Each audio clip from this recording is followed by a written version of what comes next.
S ಖುಷಿಯಾಗಿರೋ ವಿಚಾರ ಖಂಡಿತ ಅಲ್ಲ. ಯಾಕಂದರೆ ಗೋಲ್ಡ್ ರೇಟ್ ಜಾಸ್ತಿ ಆಗ್ತಾ ಇರತ್ತೆ ಅಂತ ಹೇಳಿದಾಗ ಎಲ್ಲ ಹೆಣ್ಮಕ್ಳಿಗೂ ಟೆನ್ಷನ್ ಜಾಸ್ತಿ ಆಗ್ತಿರತ್ತೆ. ಗೋಲ್ಡ್ ತೊಗೊಳಕ್ಕಾಗಲ್ಲ, ಅಥವಾ ತುಂಬ ಜನಕ್ಕೆ ಏನಂದರೆ ಮದುವೆ ಅಥವಾ ಕೂಡಿಟ್ಕೊಂಡು ಎಲ್ಲೋ ಅಕ್ಕಿ ಡಬ್ಬಿನಲ್ಲೋ ಅಥವಾ ಇನ್ನೇನೋ ಒಂದು ಇನ್ವೆಸ್ಟ್ಮೆಂಟ್ ಅಂತಲೇ ನೋಡ್ತಾರೆ, ಅಥವಾ ನನ್ನ ಮಗಳ ಮದುವೆಗೋ ಇನ್ನೇನೋ ಒಂದು ಒಳ್ಳೆ ಶುಭ ಕಾರ್ಯಕ್ಕೋ ಗೋಲ್ಡ್ ಹಾಕೋಬೇಕು ಅಂತ ಅನ್ಸುತ್ತೆ. ಆದರೆ ಕೈಗೆ ಎಟಕದೇ ಇರೋವಂತಹ ಬೆಲೆನಲ್ಲಿ ಇವಾಗ ಗೋಲ್ಡ್ ಆಗಿದೆ. ಒಂದು ತೊಲಕ್ಕೆ ಇವಾಗ ಲಕ್ಷದ ಮೇಲೆ ಹೋಗಿದೆ ಅಂತ ಹೇಳಿದ್ರೆ ಮಿಡಲ್ ಕ್ಲಾಸ್ ಎಲ್ಲ ಎಂಥ ಜನರಿಗೂ ಕೂಡ ಅದು ಅಫೋರ್ಡ್ ಮಾಡೋಕ್ಕೆ ಕಷ್ಟ ಆಗೋವಂತಹ ಒಂದು ಸಾಧ್ಯತೆ. ಆ್ಯಂಡ್ ಮೊನ್ನೆ ನಾವು ಇದೇ ಥರ ಒಂದು ನನ್ನ ಸಾಯಿಗೋಲ್ಡ್ ಪ್ಯಾಲೇಸ್ ಇದಕ್ಕೆ ಹೋಗಿದ್ದಾಗ, ಲಾಂಚ್ಗೆ ಹೋಗಿದ್ದಾಗ ಅಲ್ಲಿ ಶರವಣ ಸರ್ ಹೇಳ್ತಾ ಇದ್ರು, ಇದು ಇಮ್ಮಿಡಿಯೇಟ್ಲಿ ಕಡಿಮೆ ಆಗಲ್ಲ, ಇನ್ನು ಜಾಸ್ತಿ ಆಗ್ತಾ ಹೋಗುತ್ತೆ ಅಂತ ಒಂದು ಹಿಂಟ್ ಕೂಡ ಕೊಟ್ಟರು. ಅವಾಗಿನ್ನ ಗಾಬರಿ ಆಗಕ್ಕೆ ಸ್ಟಾರ್ಟ್ ಆಯಿತು.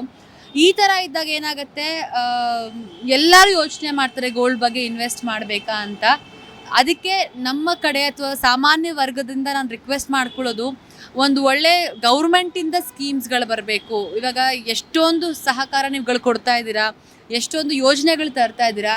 ಸೊ ಐ ಥಿಂಕ್ ಗೋಲ್ಡ್ಗೆ ಒಂದು ಉನ್ನತವಾಗಿರುವಂಥ ಯೋಜನೆ ತೊಗೊಂಬರೋದು ತುಂಬಾ ಮುಖ್ಯ. ಬಿಕಾಸ್ ಹೈಯೆಸ್ಟ್ ಬಿಸ್ನೆಸ್, ಹೈಯೆಸ್ಟ್ ನಮಗೆ ಶೇರ್ ಆಗೋದು ಐ ಥಿಂಕ್ ಬೆಂಗಳೂರು, ನಮ್ಮ ಕರ್ನಾಟಕದಲ್ಲಿ ಕೂಡ ಅಂತಲೂ ನಾವೊಂದು ಆಲ್ರೆಡಿ ದಾಖಲೆ ಕೂಡ ಮಾಡಿದ್ದೀವಿ.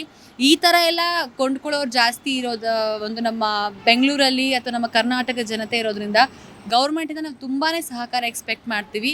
ಬಟ್ ಸಾಮಾನ್ಯರ ಜನರಲ್ಲಿ ಏನಾಗುತ್ತೆ ಅಂದರೆ, ಒಂದು ಸ್ಕೀಮ್ಸ್ಗಳು ಹಾಕೋತಾರೆ ಅಥವಾ ಒಂದು ಯಾವುದೋ ಒಂದು ಚೀಟಿಗಳು ಹಾಕೋತಾರೆ, ಅದರಿಂದ ತೊಗೊಳಕ್ಕೆ ಅವ್ರಿಗೆ ಅಷ್ಟು ಬರ್ಡನ್ ಆಗಲ್ಲ. So but we definitely expected good scheme from government ಅಂತ ಹೇಳ್ಬೋದು.